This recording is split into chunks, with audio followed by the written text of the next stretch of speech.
Hey guys, Sadie here. I just wanted to do a comparison between some cheap and expensive art supplies today. I guess you could consider it a kind of cheap art supply challenge. So what I decided to paint was a dragon fruit because I'm always about tropical fruit.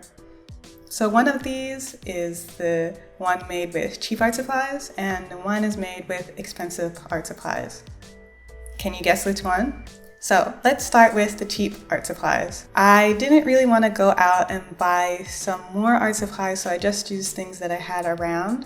I used Hanhemühle's Bamboo Mixed Media Paper, which is not a poor quality paper, but it's pretty cheap. A lot cheaper than 100% cotton rag paper, but I really like it. I used this Jack's hairbrush. I don't remember the cost of it, but it probably was less than $1, maybe like 50 cents. And then these are the watercolors from the studio art kit that I was given as a present last year. The whole thing costs about $16 and there are 80 parts, so if you divide that up, I guess the watercolors are something like $5. That's pretty cheap. At first, I just tried to pick some pigment off of the paint, but obviously that was not happening. I don't think you can even see it in the video. So I decided to try to pre-wet the paints and put 3 drops of water on each of them and let it sit for 5 minutes. At first I was a little worried because the water is just kind of sitting on top and not getting absorbed. So I wasn't sure if this was going to work, but it was definitely more saturated, but it was still pretty weak, even if I scrubbed a bit. In the end, I decided that the problem was the brush. This brush is way too cheap. This is a brush that came with the set, and I don't know, it's probably made out of goat hair or something like that, or horse hair, and it just was not working. So I used my Da Vinci Studio brush to do the mixing, and that was way better. You can see the saturation difference just from changing the brush, not changing anything else. So I decided to swatch out the colors because I wasn't really sure what colors I had in this set. Unfortunately, the majority of these colors are almost exactly the same. I don't really know why it's a 24 set because there are maybe maximum 8 separate colors here. Like this entire line of basically opera pink that is clearly made with rhodamine dye. I don't know why that's happening. I've seen other people's cheap art supply reviews and it seems like Crayola and Prang are a bit higher quality than these. These are really chalky, really opaque, really grainy. They don't have a ton of color payoff.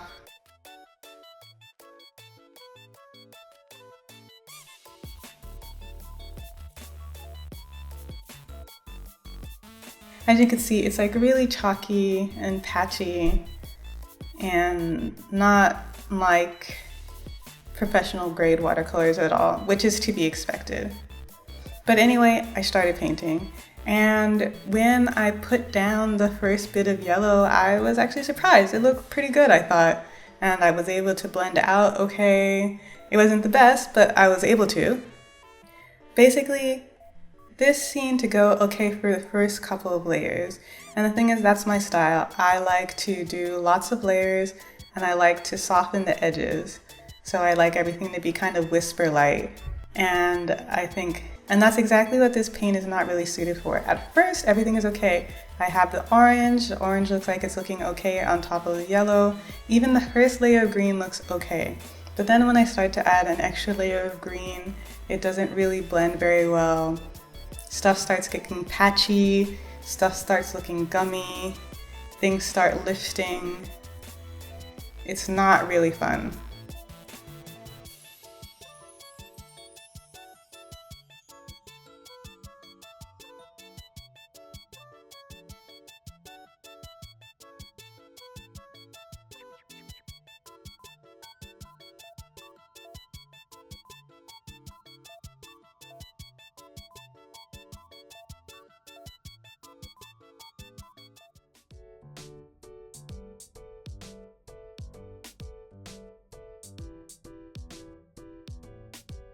And then the worst part comes when I add the pink.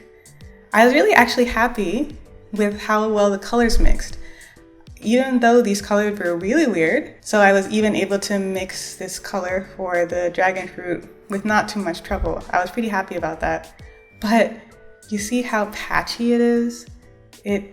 I'm doing this sort of technique that I always would be doing, but it's really patchy and blotchy, and in a way that could be a look because some people kind of like this whimsical watercolor look, but I was going for a flat wash.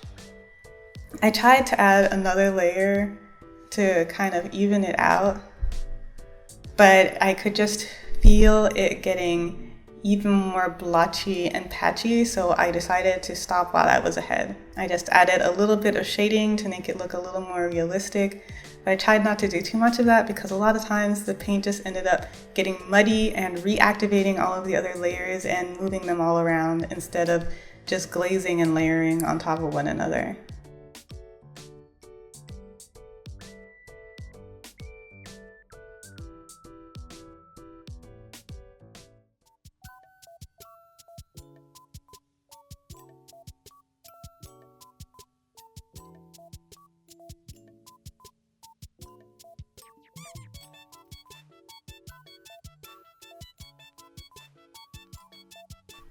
Okay, now for the expensive art supplies. So the expensive art supplies are my regular art supplies, basically. I use Fabriano Artistico, which until recently was my favorite watercolor paper. Actually, it's not my favorite cold press watercolor paper. My favorite cold press is Saunders Waterford, which is amazing, but for some reason it became suddenly really expensive here, so Fabriano Artistico. I also use 3 Colinci Sable brushes, 2 Da Vinci Maestro, and 1 Calibri Gold Line, which is actually a much more affordable Colinci Sable if you're looking for that. And then I basically started the same way that I did with the cheaper art supplies. I started in with my yellows, and it's really funny. After using the cheaper art supplies, I was like, whoa, this is nice. I don't have to struggle. Things are staying where they're supposed to be. My paper isn't working against me, my paint isn't working against me. It kind of really gave me a lot of appreciation for the way that my paints work. I already know that I really love my watercolors and I chose them for that reason, but after using the cheaper watercolors, I really remember that I love everything that I chose.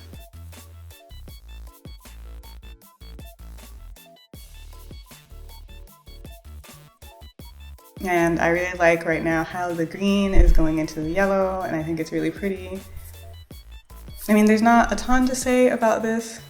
The dragon fruit has like green tips, and that's the reason why I laid down a yellow, because you can put yellow underneath green and red and there won't be a problem. But if green and red meet, which is exactly what happens on a dragon fruit, you're going to end up causing a lot of muddy color.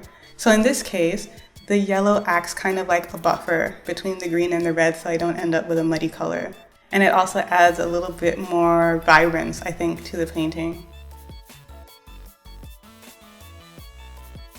I really didn't mix up a lot of colors for this painting. It's really simple, the colors are just really bright.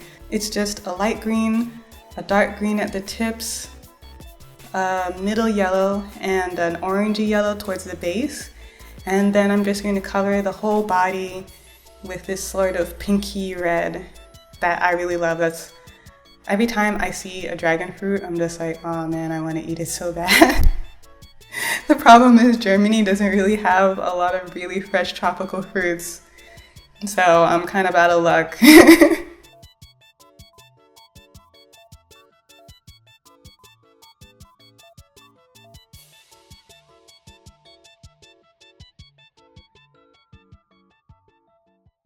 So you can see, even though actually I made some mistakes with this wash, it doesn't look nearly as blotchy and patchy as it did with the cheaper watercolors. And then afterwards I go back in and do a second layer, and that basically evens that out entirely.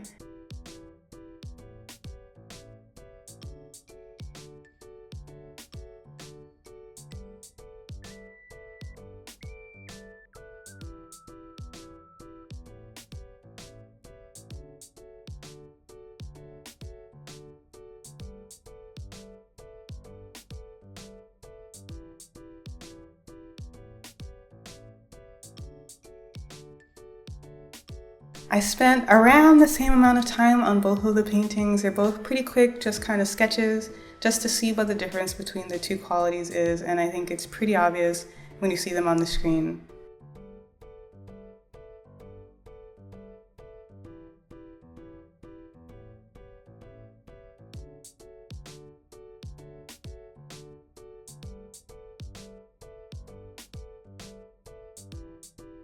I added in the shadows with a slightly more desaturated version of the same pinky color. I think I added purely maroon to that mix. And that's about it. Not very much more than that.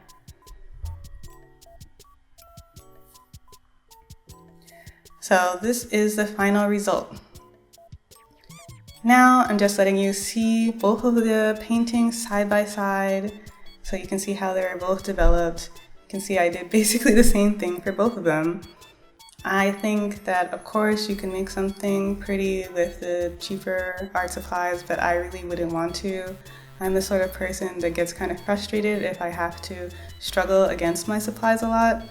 And I think if I were a beginning watercolorist and I was using these supplies, I would think that I just don't have good enough skills to get the results that I want. And I'm using the exact same techniques for both paintings, and obviously the expensive one looks a lot better. So I think I would recommend beginners to at least try to get a middle grade watercolor. It doesn't have to be something like my set where I have Schminke and Daniel Smith and stuff like that. I think one of the student grades like Cotman or Van Gogh would be more than enough for the majority of people. And then when you want to move up, you can move up, and that'll be really cool. But I hope that you enjoyed seeing this video and seeing the comparison. It was really interesting for me because, to be honest, I thought that they would probably come out to be exactly the same. Obviously they didn't, and that's just a lesson learned. Hope you guys liked the video. Talk to you guys soon. Bye!